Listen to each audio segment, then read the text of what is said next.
The dust danced across Levi Walton's boot-covered feet as he hammered another nail into the weather-beaten porch, oblivious to the green shoots emerging from the hard Montana soil surrounding his homestead.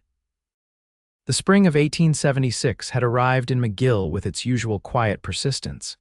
But for Levi, the seasons had long ago blended into an indistinguishable march of days filled with work and little else. Sweat dripped from his brow despite the cool April air. At 32, Levi's face carried the weathered lines of a man who'd spent most of his life outdoors, battling the elements and his own demons. His ranch, once his father's pride, now stood as a testament to sheer stubborn will rather than prosperity. The cattle were healthy enough, but the house needed work, the fences required mending, and there was always something more demanding his attention than noticing the changing landscape. The hammer slipped, catching his thumb. Levi cursed, dropping the tool as he brought the injured digit to his mouth. "You ought to be more careful," a feminine voice called from the road. Levi turned, squinting against the sun to make out the approaching figure. A woman he didn't recognize led a dappled mare pulling a small wagon. Her dark hair was pinned neatly beneath a practical bonnet, and her blue dress, though simple, was clean and well-maintained. "Don't recall asking for your opinion," he replied, immediately regretting his sharp tone. The woman stopped her horse at the edge of his property. "I'm Zara Everett. Just moved into the old Holloway place down the way." She gestured vaguely eastward. "Thought I'd introduce myself to my neighbors." Levi stood, wiping his hands on his worn trousers. "Levi Walton, welcome to McGill, I suppose, though there's not much to welcome you to." Zara studied him with clear, intelligent eyes that made him uncomfortably aware of his disheveled appearance. At perhaps 25, she carried herself with a confidence that suggested she wasn't easily intimidated. "I've seen worse places," she said simply. "Your porch is coming along nicely." Levi glanced at the half-repaired boards. "Been meaning to fix it for months, finally got around to it. And your garden?" She nodded toward the barren earth surrounding the house. "Don't have one." Levi picked up his hammer again, hoping she'd take the hint. "Too busy with the cattle and everything else." Zara didn't move. Instead, she tilted her head slightly, studying the property. "Every home needs something living around it besides livestock, Mr. Walton, even in McGill, Montana." "Not this one," Levi countered. "Appreciate the visit, Miss Everett, but I've got work to do." Something in her expression, perhaps disappointment or maybe just resignation, made him feel like he'd failed some test he hadn't known he was taking. "Of course," she nodded politely. "Good day, Mr. Walton." As she turned her wagon around, Levi returned to his hammering, pushing the encounter from his mind.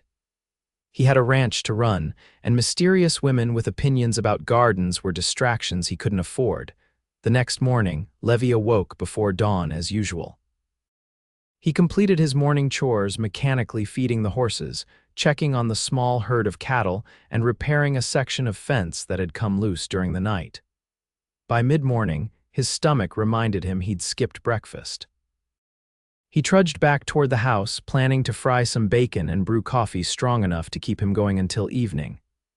As he approached, something caught his eye, a disturbance in the soil along the front of his porch. Frowning, he quickened his pace. Someone had been digging.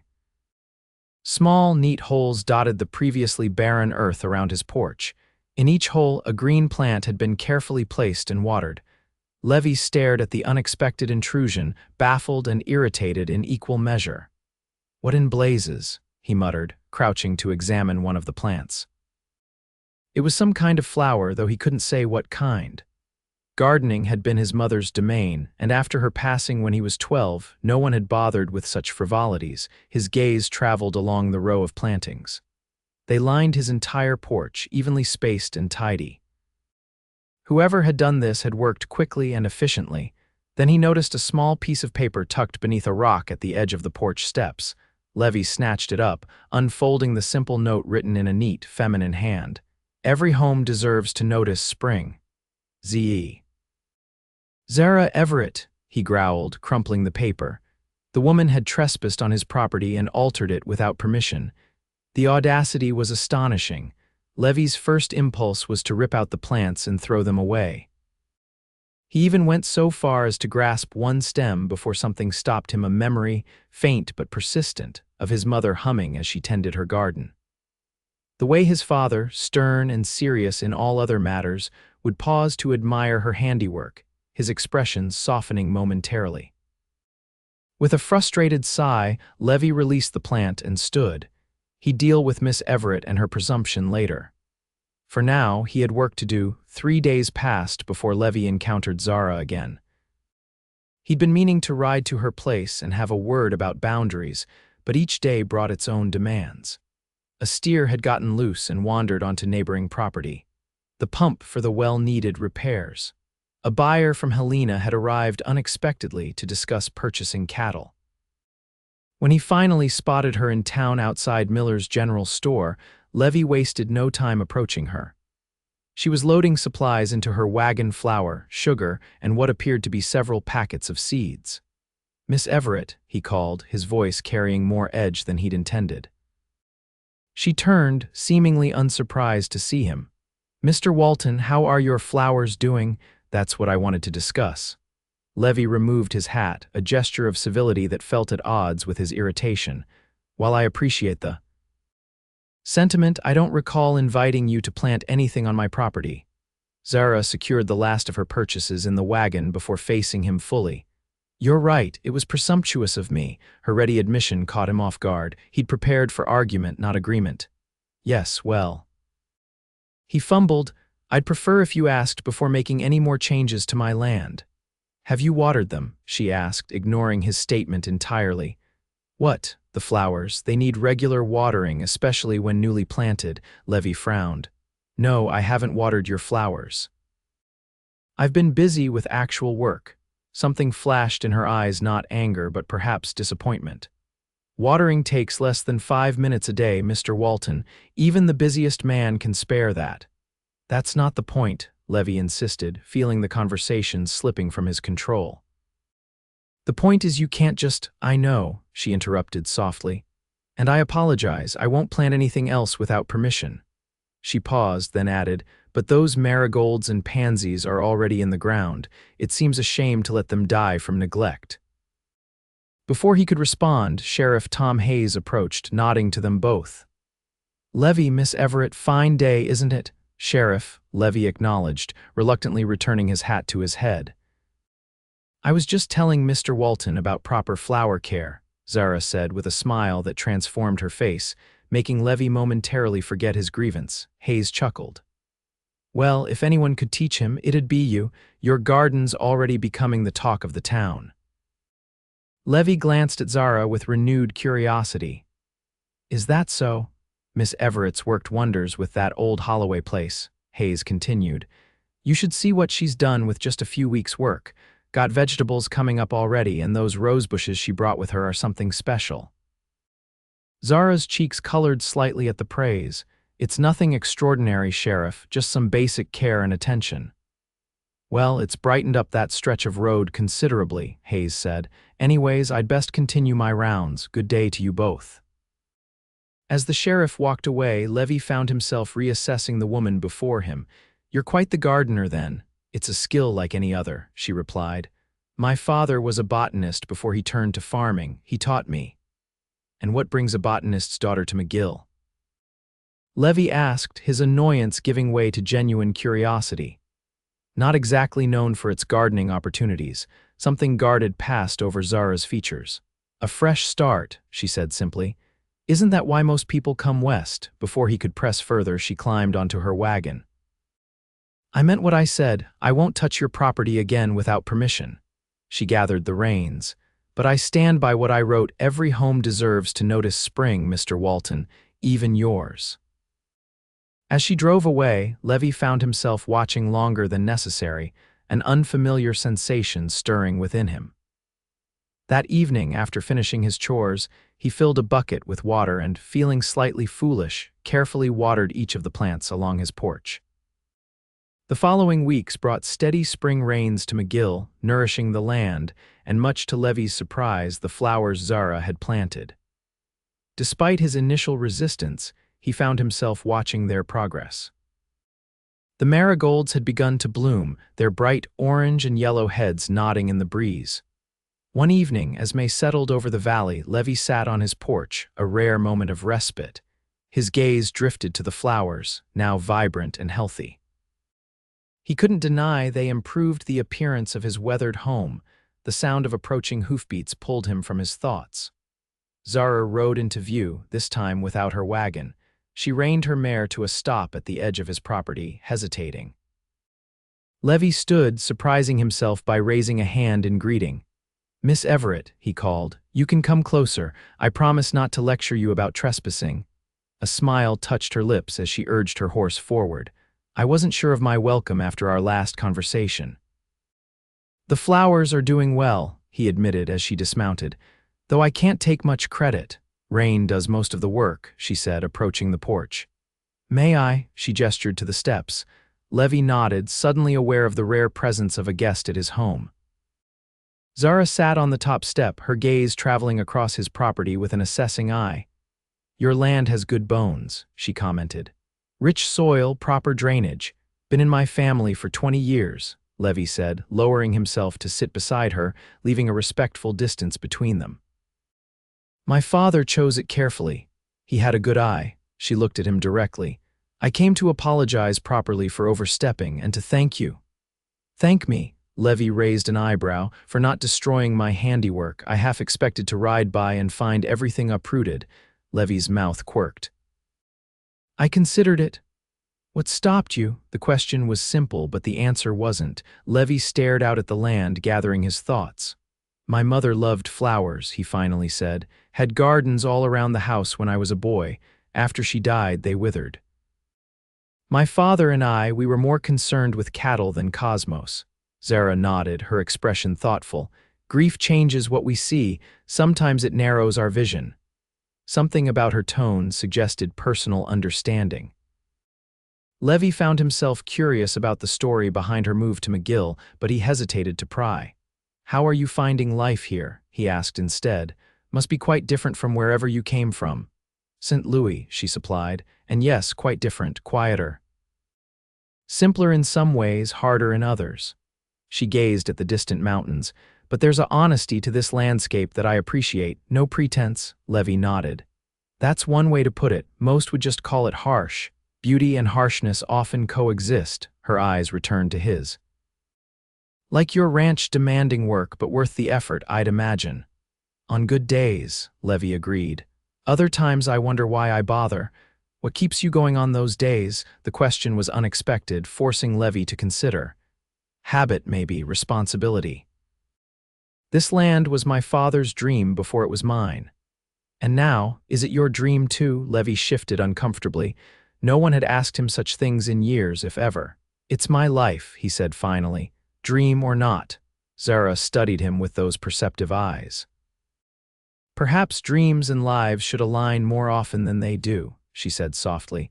The conversation had ventured into territory Levi rarely explored, even in his own thoughts. He cleared his throat, standing abruptly. "Can I offer you some coffee? It's probably terrible, but it's hot." Zara smiled at the obvious change of subject, but graciously followed his lead. "I'd appreciate that. The evening's getting cooler." Inside, Levi became acutely aware of the sparse, utilitarian nature of his home. A table, 2 chairs, a cookstove, and simple cupboards comprised the kitchen. The front room held only a worn armchair, a small bookshelf with few books, and his father's old desk, covered with ranch accounts and correspondence. "Sorry for the state of things," he muttered, moving to stoke the fire in the stove. "No need to apologize," Zara said, glancing around with interest rather than judgment. "A home reflects its owner's priorities." "And what does this say about mine?" Levi asked, genuinely curious about her assessment. "That you value function over form, practicality over comfort." She ran a finger along the edge of the table. "That perhaps you view this house as shelter rather than home." Levi paused in measuring coffee grounds. "That's perceptive. Am I wrong?" "No," he admitted. "Not entirely." As the coffee brewed, filling the kitchen with its rich aroma, a strange comfort settled between them. Zara asked about his cattle operation, listening with genuine interest as he explained his breeding program and market strategies. In turn, he found himself asking about her garden, surprised by the complexity involved in what he'd always considered a simple hobby.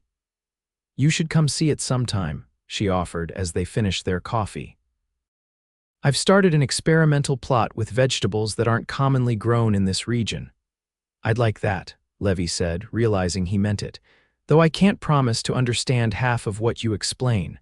Zara laughed, a warm sound that seemed to brighten the austere room. "Understanding isn't required for appreciation, Mr. Walton." "Levi," he said suddenly, "if we're to be neighbors, you might as well use my given name." "Levi," she repeated, her voice softening around the syllables. "Then you must call me Zara." When she left shortly afterward, the house seemed emptier than before. Levi washed their cups, his thoughts lingering on their conversation. It had been a long time since he'd spoken to anyone about anything other than cattle prices or weather predictions. Longer still since he'd enjoyed such company. The next day, Levi found himself paying more attention to the flowers as he left for his morning chores. He even stopped to pull a few weeds that had sprouted among them, an act that would have seemed absurd to him just weeks earlier. Late that afternoon, as he repaired a section of fence in the south pasture, Levi spotted riders approaching 3 men he didn't recognize. Something about their purposeful pace set him on edge. He secured his tools and moved to intercept them, his hand instinctively checking the revolver at his hip. "Afternoon," he called as they drew near. "Can I help you, gentlemen?" The leader, a hard-faced man with a scar running across his left cheek, reined his horse to a stop. "Looking for the Everett place, heard it's nearby." Levi's wariness increased. "What's your business with Miss Everett?" "Personal matter," the man replied, his tone making it clear he didn't appreciate the question. "You her keeper, neighbor," Levi said evenly, "and she's a lady living alone." "You can understand why I'd ask." The 3 men exchanged glances. "Name's Slater," the leader finally said. "These are my associates, Dunn and Cooper. We represent certain interests in St. Louis that have unfinished business with the lady. Business of what nature?" Levi pressed, his instincts screaming danger. Slater's expression hardened. "As I said, personal. Now, are you going to point us in the right direction, or do we need to find someone more helpful?" Levi straightened, measuring his options. "The Holloway place is east of town," he said carefully. "But Miss Everett mentioned riding into Helena today for supplies. Won't be back until tomorrow, most likely." It was a lie, but something about these men made Levi certain that Zara wouldn't want to see them. Slater studied him, clearly weighing his words. "Helena, you say?" Levi nodded. "Left at first light, planning to stay overnight from what she mentioned in town yesterday." After a tense moment, Slater jerked his head in acknowledgement. "Obliged for the information. We'll check back tomorrow then." As they rode away, Levi waited until they were well out of sight before mounting his own horse. He needed to warn Zara and find out what kind of trouble had followed her to McGill. When he reached the old Holloway place 20 minutes later, Levi was momentarily distracted by the transformation. What had once been a ramshackle, abandoned homestead now showed signs of careful restoration. The house itself had been repainted a clean white, its windows washed and curtained. But it was the garden that truly caught his attention. Vibrant beds of flowers and vegetables surrounded the house in orderly rows. A small orchard of saplings had been planted to one side, each tree carefully staked and protected. The entire property radiated care and attention to detail. Zara emerged from behind the house, carrying a basket of freshly harvested greens. She stopped short at the sight of Levi, her surprise evident. "Levi, is everything all right?" He dismounted quickly. "You have visitors coming. 3 men from St. Louis looking for you. They don't seem friendly." The color drained from Zara's face. She set down her basket, her hands trembling slightly. "Slater, that's the name he gave," Levi confirmed, moving closer. "Zara, what trouble are you in?" She took a deep breath, visibly collecting herself. "I should have known he'd find me eventually." She looked up at Levi, her expression resolute despite her evident fear.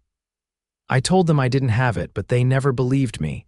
"Didn't have what?" Levi pressed gently. "Money, a lot of money." She gestured for him to follow her inside.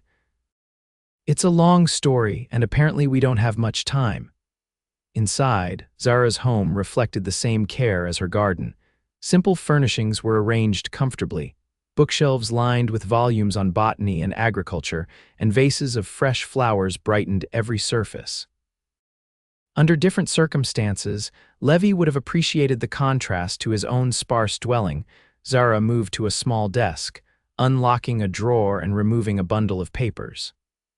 My late husband, Edward, was a banker in St. Louis, she began, her voice steady. We were married for 3 years before he died suddenly last autumn.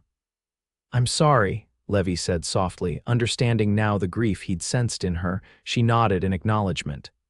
After his death, I discovered discrepancies in his accounts, large sums missing, transferred to unnamed recipients. She spread several documents on the table. Edward had been embezzling from the bank for years, working with a man named James Slater. Levi examined the paper's bank statements, transfer records, and a letter in masculine handwriting detailing a scheme. When Edward died, Zara continued, Slater assumed I knew where the money was hidden. He became insistent. Her hand unconsciously touched her wrist, and Levi noticed faint bruising that was still healing. Anger flared within him. He hurt you. He tried to persuade me, she said carefully. I truly didn't know anything about their arrangement while Edward was alive, but Slater wouldn't believe that. After his 3rd visit, I gathered these documents, reported what I knew to a sympathetic bank director, and fled west. Levi studied the evidence before him. You could have gone to the authorities. I did, but Slater has connections in the St. Louis Police Department. My complaint was dismissed as a widow's confusion. Bitterness tinged her words. The bank director promised to pursue an investigation quietly, but warned me to leave town for my safety. Understanding dawned on Levi. So you came to McGill for a fresh start. As far from St. Louis as my savings would take me, she confirmed. I hoped they wouldn't bother tracking me this far for money they know I don't have. Well, they have, Levi said grimly. I told them you were in Helena overnight, but that won't deter them for long. Zara sank into a chair, the weight of her situation evident in the slump of her shoulders. I can't run again, she said quietly. I've put everything I have into this place, into starting over. Levi's mind raced through options. We need to speak with Sheriff Hayes. With these documents, he might be able to hold them temporarily at best, Zara interrupted. Without official charges from St. Louis, he can't do much. Then we buy time, Levi decided. I told them you'd be back tomorrow. That gives us tonight to prepare. Zara looked up at him, a question in her eyes. Levi met her gaze steadily. I'm not leaving you to face them alone. Something shifted between them in that moment, a connection, an unspoken understanding. Zara reached across the table, her fingers lightly touching his hand. Thank you. That simple touch, warm and genuine, stirred something long dormant in Levi's chest. He cleared his throat, withdrawing his hand to gather the documents. First, we get these somewhere safe. Then we talk to Hayes, see what our options are. In town an hour later, Sheriff Hayes listened to their story with growing concern. A veteran lawman with 20 years' experience, Hayes had seen enough to recognize genuine trouble when it appeared. 3 men, you say, he confirmed, making notes. Can you describe them? Levi detailed what he remembered Slater's scar, the cold calculation in his eyes, the way the other 2 deferred to him. Hayes nodded grimly. I know the type, hired muscle, probably with experience. He turned to Zara. These documents help your case, Miss Everett, but without formal charges from St. Louis, my hands are somewhat tied regarding arrest and detention. We understand that, Levi said. But we need protection, at least until we can telegraph the bank director she mentioned and get confirmation of the investigation. That I can provide, Hayes agreed. I'll send a telegram to St. Louis immediately. Until we hear back, I can keep an eye on your property, Miss Everett, but I can't post a deputy there around the clock. What about staying somewhere else temporarily? Levi suggested. The hotel in town, Hayes shook his head. First place they'll look once they realize she's not at her homestead. A solution formed in Levi's mind. She could stay at my ranch. They've already been there asking directions. They wouldn't expect her to be hiding in plain sight. Zara looked surprised at the offer. I couldn't impose, it's not an imposition, Levi insisted. It's the safest option until we hear from St. Louis. After further discussion, they agreed to the plan. Hayes would send the telegram immediately and keep watch in town for Slater and his men. Meanwhile, Zara would stay at Levi's ranch out of sight. As they rode back to Zara's homestead to collect what she needed, Levi noticed her glancing back at her garden with concern. They'll be fine for a few days, he assured her, guessing her thoughts. It's not just the plants, she admitted. It's everything I've built here, the idea that they might destroy it out of spite. Hayes will check on the place, Levi promised, and this is temporary. Once we clear your name officially, they'll have no reason to stay in McGill. Zara nodded, though her expression remained troubled. I'm sorry to involve you in my problems, Levi. This isn't what I expected when I planted those flowers on your porch. Despite the seriousness of their situation, Levi found himself smiling. Life rarely goes as expected, does it? A month ago, I was a solitary rancher with no time for gardens. Now I'm harboring a fugitive botanist and confronting bank robbers. His attempt at levity worked. Zara's lips curved upward. When you put it that way, it sounds rather adventurous. That's one word for it, Levi agreed, glad to see her spirits lifting slightly. Back at the homestead, Zara quickly packed essentials, clothing, personal items, and a few books. Levi noticed she also carefully collected seeds and botanical specimens, storing them in labeled containers. My life's work, she explained when she caught his curious glance. I've been developing hardier strains of vegetables that can withstand Montana's climate. If something happens to my garden, Levi understood. Like his cattle, her plants represented more than just livelihood, they were purpose, passion, future. We'll protect them, he promised, helping her secure the precious cargo. By sunset, they had arrived at Levi's ranch. As Zara settled into his spare room, little more than a storage space hastily cleared, Levi found himself viewing his home through her eyes. The barrenness he'd never noticed now seemed stark and uninviting. I'll prepare something to eat, he offered, uncomfortable with the scrutiny he imagined. Let me help, Zara insisted, following him to the kitchen. It's the least I can do. Together, they assembled a simple meal. Levi was surprised to discover how naturally they moved around each other in the confined space, anticipating movements, passing utensils without need for words. By the time they sat down to eat, some of the day's tension had eased. How long have you lived alone? Zara asked as they finished their meal. 5 years, Levi replied. Since my father passed. Before that, it was just the two of us since I was 12. That's a lot of solitude, she observed. Levi shrugged. Never thought much about it. Ranch work keeps me busy. Too busy to notice spring, Zara said softly, echoing her note. Their eyes met across the table, and Levi felt something stir within him, recognition, perhaps, of how deliberately he'd avoided noticing not just the seasons, but anything that might distract from the numbing routine he'd constructed. Yes, he acknowledged. Too busy for a lot of things. The honesty in his response seemed to touch her. We all have ways of coping with loss, she said. After Edward died, I threw myself into my garden, planted everything I could as if growing new life might somehow balance the scales. Did it help? In its way, she said thoughtfully. The work gave purpose to my days, the results beauty to my surroundings. She smiled faintly. That's why I planted those flowers for you. I thought perhaps they might do the same. Levi considered this. I've never thought of beauty as necessary. Not necessary, perhaps, but valuable all the same. She gestured toward the window, where the last light of day painted the landscape in gold. Like that sunset, not necessary for survival, but it enriches the experience of living, doesn't it? Levi followed her gaze, seeing the familiar view with new awareness. I suppose it does. As darkness fell, they prepared for the night. Levi checked his rifle and revolver, placing them strategically. He doubted Slater would find them tonight, but caution seemed prudent. I'll keep watch for a while, he told Zara as she prepared to retire to the spare room. Try to get some rest. She paused at the doorway, her expression serious. Thank you, Levi, not just for the shelter, but for believing me. After months of not being believed, it matters more than I can say. Before he could respond, she had disappeared into the room, closing the door softly behind her. Levi settled into his chair by the window, rifle across his lap, his thoughts churning. In just days, this woman had disrupted the careful isolation he'd maintained for years. Her flowers had been only the beginning. Now her presence filled his home, bringing with it complications and dangers he'd never anticipated. Yet, despite the risk, he couldn't regret his decision to help her.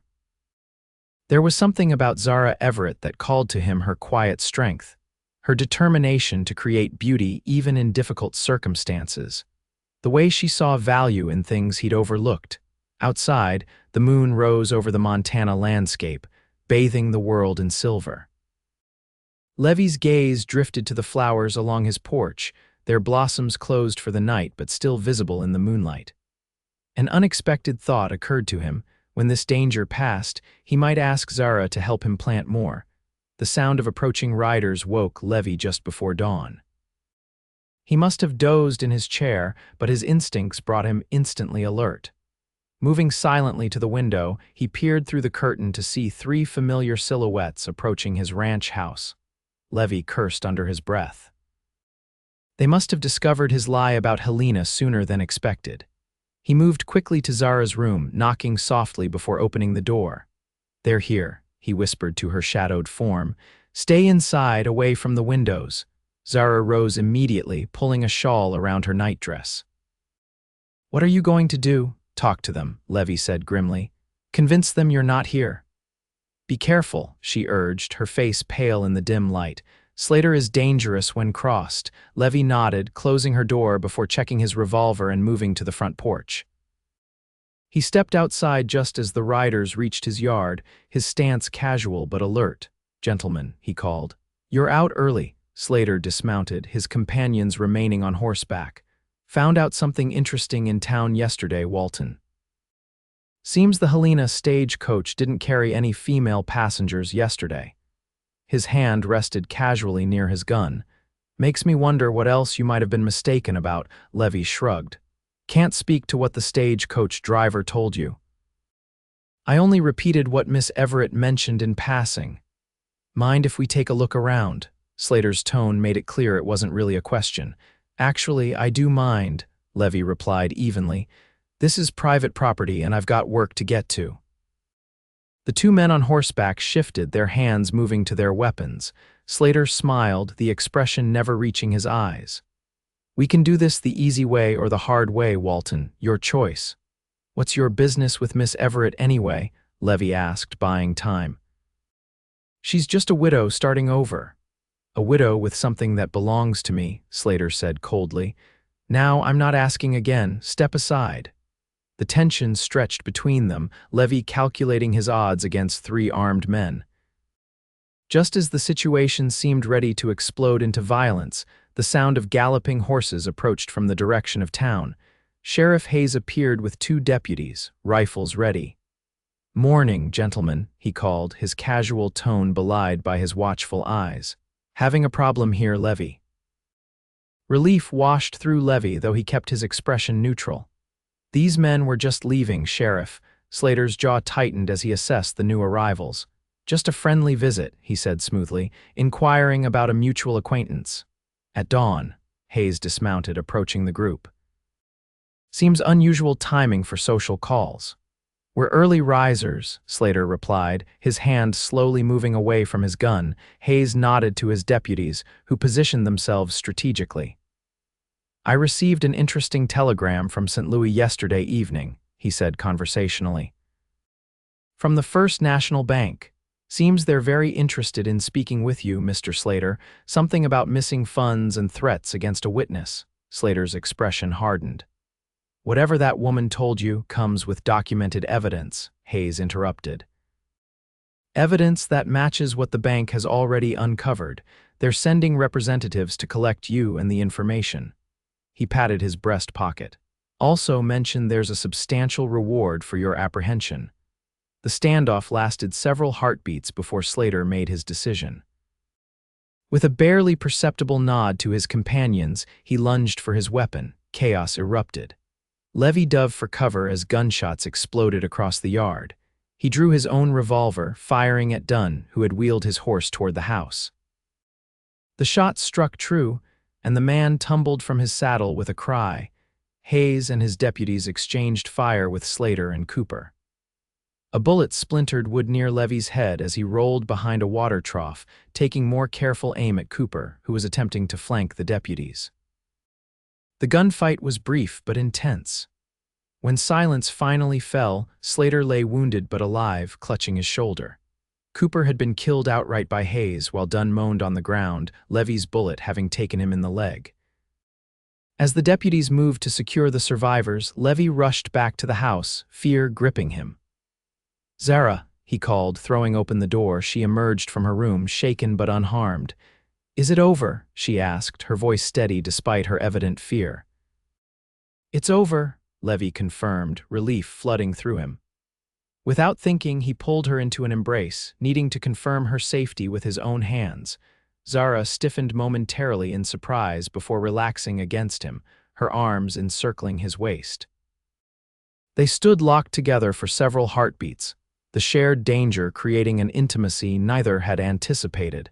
When they finally separated, something had changed between them, a boundary crossed, a connection deepened. Levy cleared his throat, suddenly aware of her proximity and the thin nightdress beneath her shawl. "Hayes got a telegram from the bank," he explained, stepping back slightly. "They confirmed your story and are sending representatives." Hope bloomed in Zara's expression. "Then it's really over." "I can stop looking over my shoulder. Appears that way," Levy said, a smile breaking through his usual reserve. "You're free, Zara." The weeks that followed brought significant changes to both their lives. Representatives from the First National Bank arrived in McGill to collect Slater and the evidence against him. They also brought news that vindicated Zara completely. The investigation had uncovered the full extent of Edward and Slater's embezzlement scheme, with documentation proving Zara had no knowledge or involvement. More surprising was the discovery that Edward had taken out a substantial life insurance policy, naming Zara as beneficiary. With Slater's capture and the bank's acknowledgement of her innocence, the policy would finally be paid out. "I never knew about it," Zara explained to Levy as they sat on his porch one evening in late May. "Edward handled all our finances. What will you do with it?" Levy asked, watching the sunset paint the horizon in shades of pink and gold. Zara contemplated the marigolds blooming along his porch, now joined by other varieties she'd helped him plant in recent weeks. "Expand my botanical work, perhaps build a proper greenhouse." Levy nodded, pleased by her answer. Since the confrontation with Slater, Zara had returned to her own homestead, but their connection had only strengthened. She visited frequently, bringing plants for his garden and staying for meals that grew increasingly elaborate as Levy stocked his pantry with ingredients he'd never bothered with before. In turn, he found reasons to visit her place, offering help with repairs, bringing fresh meat from his hunting, discussing improvements to her irrigation system. The residents of McGill had begun to notice, their knowing glances and subtle comments suggesting they saw what Levy himself was only beginning to acknowledge. "I've been thinking," he said carefully, "about your experimental vegetable garden." Zara turned to him, curiosity in her eyes. "What about it? My south field gets better sun exposure than your current plot, and the soil's richer." He focused on the distant mountains, finding it easier than meeting her gaze. "If you wanted to expand your research, there's plenty of space there." "That's generous," Zara said slowly.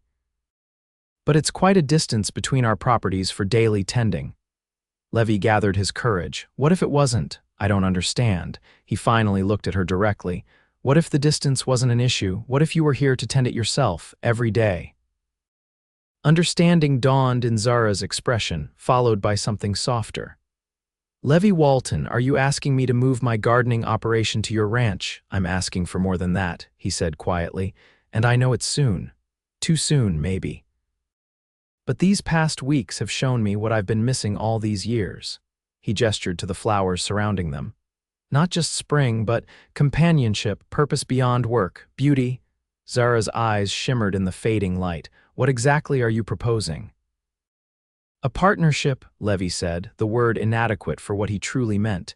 Your gardens, my cattle, this land that needs both our attention. A business arrangement.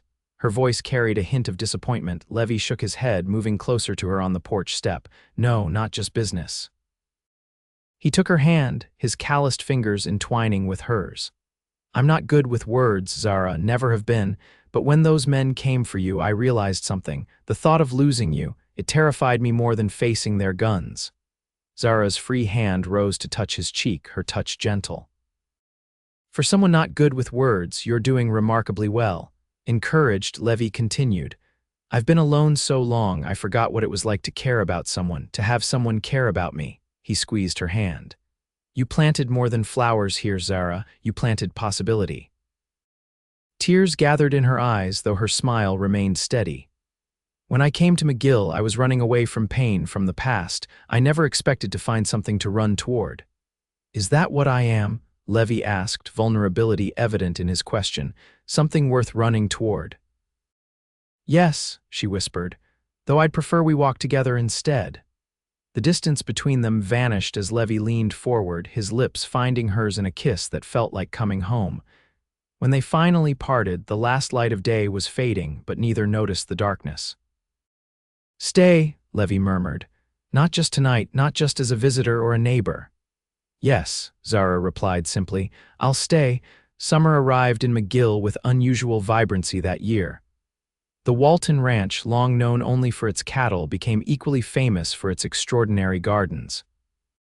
Vegetables thrived in the south field under Zara's expert care, while flowers bloomed around the once austere house in riotous profusion. In July, beneath an archway of roses Zara had trained especially for the occasion, they were married. The entire town turned out for the celebration, marveling at the transformation of both the taciturn rancher and his property. Never thought I'd see the day, Sheriff Hayes commented to Miller as they watched the couple's first dance. Levi Walton, smiling and surrounded by flowers. Amazing what the right woman can do, Miller agreed, raising his glass in a toast. As autumn approached, bringing with it the first anniversary of Zara's arrival in Montana, the couple sat together on their porch, watching the sunset. The marigolds that had started it all were preparing to seed, their life cycle nearing completion. We should collect the seeds, Zara remarked, leaning against Levi's shoulder. Plant them again next spring. Along with everything else you have planned, Levi teased, his arm tightening around her waist. At this rate, we'll need to buy the neighboring property just to fit all your botanical experiments. Don't tempt me, she laughed, placing her hand over his where it rested protectively across her slightly rounded abdomen. Their first child would arrive with the spring, a fact they'd confirmed just days earlier. Levi covered her hand with his free one, marveling at how completely his life had changed in the span of a year. From solitary rancher too busy for anything beyond work to husband and father-to-be, surrounded by beauty he'd once ignored. Thank you, he said softly. For what? For planting those flowers without asking, for making me notice spring again. Zara turned in his embrace, pressing a kiss to his lips. And thank you for watering them, even when you didn't understand why they mattered. As darkness settled over the Montana landscape, the Walton Ranch stood as a testament to unexpected beginnings and second chances, to the power of flowers planted without permission, and the love that bloomed in their wake. The years that followed brought the Walton family abundance beyond what either Levi or Zara could have imagined on that first spring day when marigolds appeared along a weathered porch. Their son Thomas arrived in April 1877, strong and healthy with his father's determined chin and his mother's observant eyes. He was joined 2 years later by a sister, Emily, whose first word fittingly was flower. Zara's botanical work flourished alongside their family. Her hardier vegetable strains gained recognition throughout Montana territory, and by 1880, farmers from as far as Oregon were writing to request her seeds and advice. The greenhouse Levi helped her build became a center for agricultural innovation, its glass panes gleaming in the Montana sun. The cattle ranch prospered as well, Levi's careful breeding program producing stock renowned for its hardiness and quality.